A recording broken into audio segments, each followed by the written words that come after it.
શું નામ છે? રેણુકાબેન અનિલભાઈ પટેલ. રેણુકાબેન, દીકરી સાથે શું ઘટના બની? કઈ તારીખે આ ઘટના છે? મારી દીકરી સાથે 7 તારીખે આ ઘટના બની. શું થયું હતું? અહીંયાથી કોલેજ જવા નીકળી હતી સવારે 8 વાગે. 8 વાગે ગઈ, પછી 12:30 એની કોલેજ છૂટી જાય. કોલેજ છૂટતા ફોન કર્યો, ફોન આવ્યો નહીં. આખો દિવસ મેં ફોન કર્યા 2 વાગ્યા સુધી. ફોન એનો સ્વિચ ઓફ આવ્યો. સ્વિચ ઓફ આવતા મારી વેદના જાગી ગઈ કે મારી દીકરીને કઈ થયું તો નથી.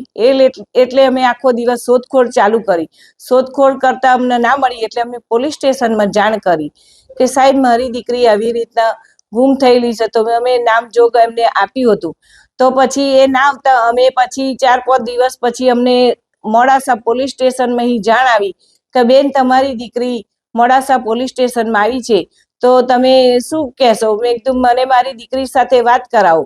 તમે અહીં આવો છો? મેં કીધું મારાથી મારા હસબન્ડ બીમાર છે, હું બીમાર છું, મારાથી કઈ નીકળે એવું નથી. તમે અમારા દીકરી સાથે વાત કરાવો. તો રકઝક કરતા એ કેટલી વખત રકઝક કરી, ત્યાં પછી અમારી જોડે વાત કરાવો તો ઘડી એ વકીલ સાહેબ ઘડી એની વાત ના કરવા દે અને એનું ફોન લઈ લે. પછી તો વાત જ ના કરાવી. પછી અમે તો બહુ માથાકૂટ કરી. મને મેં કીધું મારા પોલીસ સ્ટેશન કટલા લઈને આપો તો હું રિક્ષા લઈને કઈ આવું. કોઈ ઘેરે છે નહીં.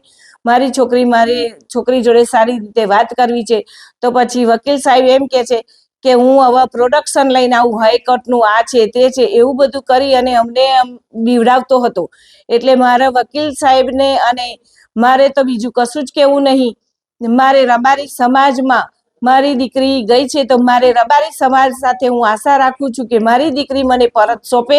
જેમ એમને કિંજલબેન લીધા એવી રીતના મારી દીકરી તો જોઈએ સાહેબ. મારી દીકરી મને પરત રબારી સમાજમાં એમ કેમ પાછી જોઈએ. બસ એ જ મારી નમ્ર વિનંતી છે કે રબારી સમાજ ભેગા થઈ જય હોય તઈથી શોધી ખોડી એમનો જય તઈ લાગે વરકતું હોય તઈ લાવી અને મને મારી દીકરી સારી રીતે અને હરખી રીતે મને મારી દીકરી દઈ દે.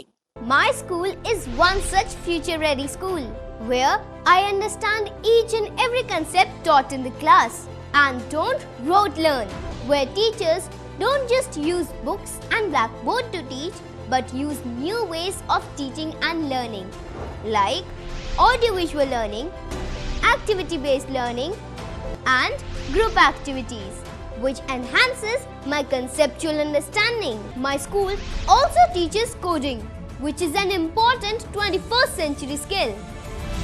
Not just that, I get an opportunity to showcase my skill on a national platform.